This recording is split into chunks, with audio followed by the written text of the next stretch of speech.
Just after this on my lip. Causes. What the fuck, monster? I was so stoked to drink this. Yeah, the fridge is empty anyway. So Sean, congratulations on the win. As you said, many people doubting you. You said you doubted yourself. Talk to us about the fight, your performance, and frankly, how happy you are to get the victory. Oh, man. All fights, I love fighting, but, yeah, it was good. It was good. I had a good time. It was fun. I talk a lot of shit, so when you talk a lot of shit and you lose, it hurts way more, so.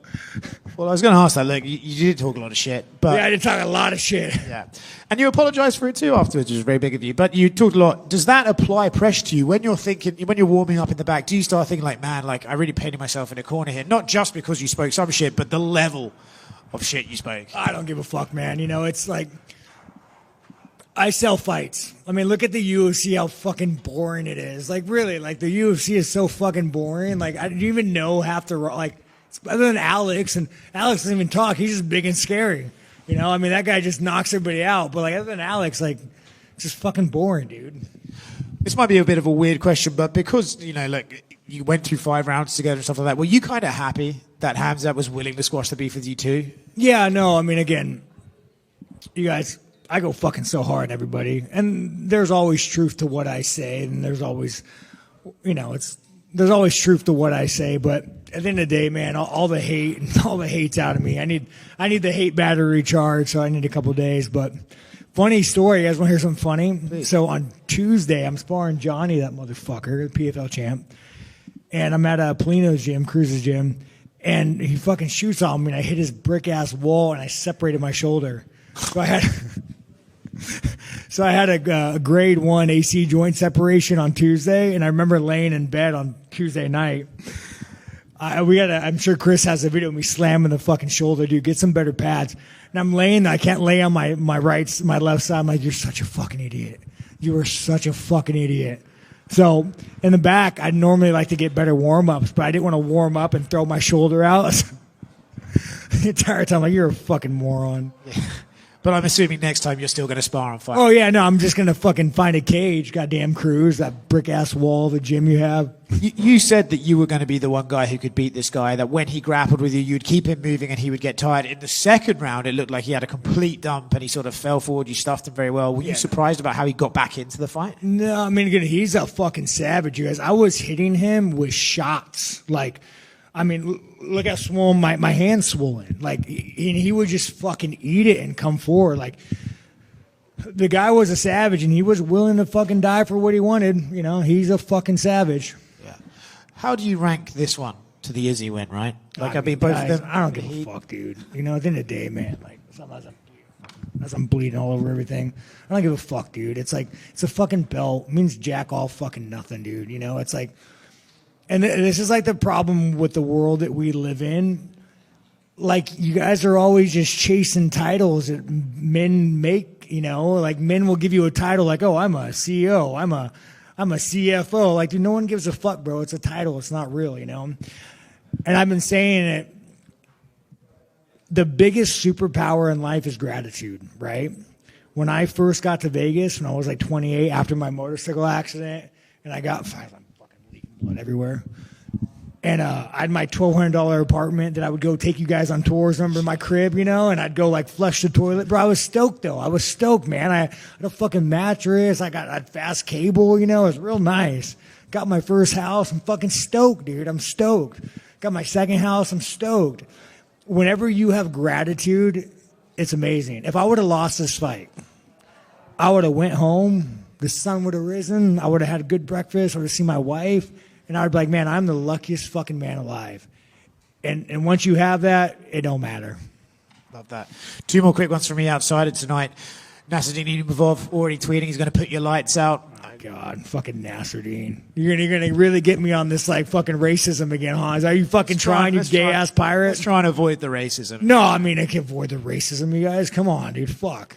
Well, speaking of, actually, your trash talk, I'd like to know who you think you are in saying that Josh Hockett's going too far. Oh, God. No, dude. Josh, thank you, bro. I'm bleeding. No, dude. Bro, Josh, you've already, you're a savage, dog. You went out and fucking died, dude. You don't got to be the Mexican Jedi anymore, But, you know, man, fucking hell yeah, dude. You know, you're on the White House card, you're making money, people talk about you. When I first started this sport, we all wanted to be George St. Pierre. I mean, even Conor McGregor. Like, when Conor first started, well, guys, I don't party, I don't drink, all I do is train. Meanwhile, fucking Conor McGregor's fucking hookers, doing cocaine, like, nothing like that. And at some point you realize, dude, it's way easier just to be your fucking self. When I first started, you know, I was like, you know, guys, listen, I got long hair. I was never racist. That guy didn't exist. I'm a real nice guy. Look at me, long hair. I wear a suit. And at some point you're just like, you know, man, I don't give a fuck. Judge me, hate me. Life is. So, I mean, with Josh, you keep stacking your W's, bro. You could be whoever the fuck you want to be. Congratulations. Sean, right here. The judges all had it scored the same 2-2 going into the fifth round. Did you feel like that was the decider? Like, did it feel that Let close? me tell you, Chimaev, I know we fought, and I don't want to say anything negative because, you know, the hate battery is gone. But you motherfucker, all right? Did you see in the fifth round what he did to me? He pointed in the mat. He pointed. He said, he said something, let's give the people what want. Let's have a man dance or some shit. And I was like, okay. Like, I trust you, the guy that just kicked me in the balls yesterday. Like, I trust you, Chimaev. You seem like a real trustworthy guy. I like your smile. We shook hands. I believe you. So I put my hands up, and he fucking shoots on me. So I remember thinking he had me against the cage. And I was like, dude, if you lose this fucking fight because you are a dumb fucking cunt and trusted this man, like, I'm going to fucking go commit suicide. You are a fucking stupid motherfucker, Sean. Literally, he had me against cage. And I was telling myself, you are a stupid motherfucker. You are a stupid motherfucker. But yeah, I was so salty, dude. And then I even said, like, what the fuck? And he laughed. I mean, that's not cool, dude. That's not cool. No, you can't tell a man you're going to do the man dance and then shoot a double leg. That's not right. There's fucking ethics and codes. Well, no, you felt out very strongly that he missed weight for the fight. Dana White said anyone who believes that, you know, is an idiot when he was just in here. Okay, do we you guys, show of hands, who thinks he missed weight? That fucking scalp, ding, ding, ding, ding, ding, ding, ding, ding, ding, ding, ding. He 1,000% missed weight. We had a guy from my camp was watching him get on the check scale. When he stepped on, his whole camp said, fuck. And they dragged him up because he's running out of time. He 1,000% missed weight. I don't bitch about it, though. I like, do whatever, be a heavyweight. I don't care. Yeah. But, you know, at the end of the day, I heard he said he might want to move up to 205. You know, he should, dude. Like, if that weight cut's killing you, go to fucking 205. Enjoy life. It's way easier competition. Yeah, Dana said that's the first thing he said to him in the cage, that he's moving up for his next fight. So. Oh, yeah, because you missed fucking weight. I know, I should get 20%. What the fuck, dude? Well, do you feel like there's some lost money there in like a rematch? Do I get a bonus? Do we get a bonus after that war? No bonus? I went to Koma in for fight of the night. What the fuck, dude? Honestly, fuck it. That little Japanese. Does a Japanese kid get it? Yeah, fuck it, dude. Give the bonus. Yeah. I don't want the bonus, Japanese man. You take it. You earn that, you little fucking savage. Yeah. Well, I guess since he's leaving the division, a rematch with the split decision would have made sense. But is it Nasruddin? Like, is that the fight that? I truly believe in UFC rankings. I think they fucking matter, and I hate when guys jump them. So if that's who the UFC, if that's the rankings, that's who it is. Let's go. What were you and Joe Rogan talking about before the decision was read? I don't know, dude. Fucking the UFOs, man. APAC. I don't fucking know, dog. How we did Theo dirty, you know? Who fucking knows? Yeah, just right there. You just checked the word. Congratulations. My question was also about Nasruddin, but if you want to do this fight, UFC Paris can be a good date. Dana just said it can be for a title and number events. So if you want to come. I love the French folks. I don't consider Nasruddin French. I don't know if he even considers himself French. He might live there, but he ain't fucking French. He ain't French. He don't believe in French. He doesn't stand by French people. But I am never leaving this fucking country again. I ain't going on vacation. I will never fight outside America again. I am a fucking American, and I will fucking die in this country. But that being said, to all the French people, you guys are great, man. And yeah, je suis, you know, something like that. I was gonna flee the country one day, so I learned a little bit of French. Fair enough, and congrats. Sean, just one quick right here. I know you guys squashed the beef, but did you expect Khamjat to actually wrap the belt around you? You know, man, there is something, and like, you guys can't, unless you've experienced it, you just don't know what it's like. When you go and fight another man and like, bro, your soul is just exposed. When you're fucking bleeding and he's bleeding and like, I want to quit, he wants to quit. We don't want to be there. Like, you just have this level of respect for one another that it like transcends race, religion, like nationality, country. It's just, it's something that you just don't know. After, like, you kind of become someone's brother after you and him try to die, win or lose, you know. And so I guess that was after the fight, but even the broadcast was pretty shocked that you guys like touched gloves during the instructions. So why do that? You know, like Chimaev said, I made him the most money he's ever made on a fight. You're welcome, Chimaev. Yeah, I don't know how deeply you want to get into this, but I would really like to know, like, when you said you're selling the fight, and do you feel like you and Khamjat worked together to manufacture something here, or was there? No. At the moment, the guy kicked me in the balls.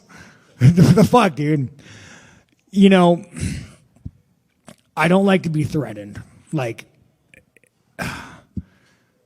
and maybe it's just like who he is as a person. But like when he was in the gym, he was really threatening. Right? Like he just had that threatening demeanor. And maybe it's like the little man inside me, but when you threaten me, I just like, I want to fucking murder you. I want to kill you. So like, and maybe he didn't take it that way. Maybe it's just his like Chechen sense of humor. But like always in the gym, he would like always kind of like punk me, you know, where I was like, well, let's go spar. And we would never spar. So like, I mean, maybe, dude, I could have manufactured the whole situation in my head, you guys, to be honest. There's times when you're mentally not well, you know, like you'll have interactions with people and like sometimes like your brain thinks something else happened where like you got to sit back and you wait. And you got to start like come to the problem. That's why I like training, and I train so much because like there'll be times where I'm like leaking blood everywhere. I don't want to blow my nose. But there'll be times where, like, I'll have an interaction with somebody, and, like, bro, it's like my brain hallucinates the entire interaction. So there's a chance that I just hallucinated that entire interaction with Chimaev. Last thing for me is I would just like to know how much was the nose bothering you actually in the fight? Oh, I mean, it's a little broken, but I didn't give a fuck. You know, what bothered me is the cut man was like shoving things up my nose. I'm like, dude, it's good. It's just blood, dog. I think he really wanted me to win. Thanks, dude. But like, it's just blood, dude. Like he was like putting like Vaseline. Like I can't breathe. Just let it bleed. But yeah, no, it's all good, dude. Last question. Sean, this is the second time now you've been a massive underdog in a title fight and won. Do you kind of thrive off that motivation? I mean, dude, I was like, my last fight was an underdog. Do you thrive off that motivation of being the underdog? Let me tell you, I'm an underdog in the bets. I'm an underdog in my head. I'm an underdog in life. It's just like, I don't even think about it.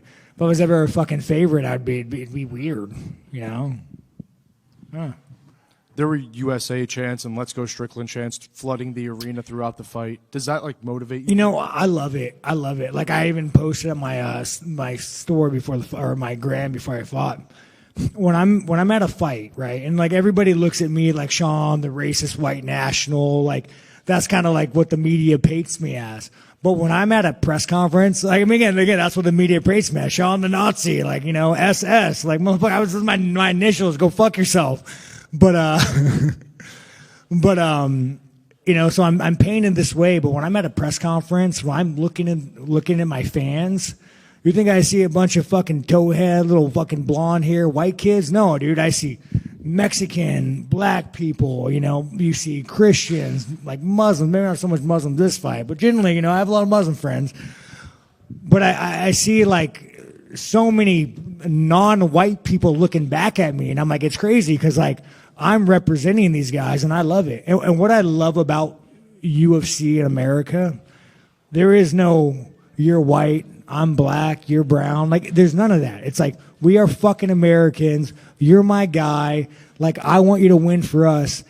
And the level of unity that I see, especially with the UFC and American, like, greatest country in the world. And, like, you know, unity is like, I mean, these politicians, you know, left, right, fucking, probably all they try to do is, like, divide. And, like, what motherfuckers don't realize that there is no left right. It's you either have money or you fucking don't. You either have money, you fucking don't. And it's like, it's just really great to look at in the audience and just see like, man, like I'm representing the fucking Americans, and I love it, man. I fucking love it. Yeah, just to back. I mean, like not the like an earthquake to happen to the fight, and he would go in there and sack up and be one of the greatest fighters in the world. George St. Pierre is a legend. I remember my first fight in Houston. I told him my first fight ever in the UFC. I told him I was like, man, like I'm such a fan, like blah blah blah. You know, me being a little fucking fanboy. And he said to me, well, hey Sean, now I'm watching you fight, and that was fucking my first fight in the UFC. He told me, Sean, now I'm watching you fight, and that was awesome, you know. But that being said, he was the icon. We all wanted to be George St. Pierre. We all wanted the fucking Nike money. We all wanted the sweatshop money. But in the day, dude, like, I'm not George St. Pierre. I'm a white trash motherfucker, dude, and I say a lot of off-color shit, and let's go, monster. Anyways, man, I appreciate you guys. Let the hate battery recharge. I'll give you some better interviews later.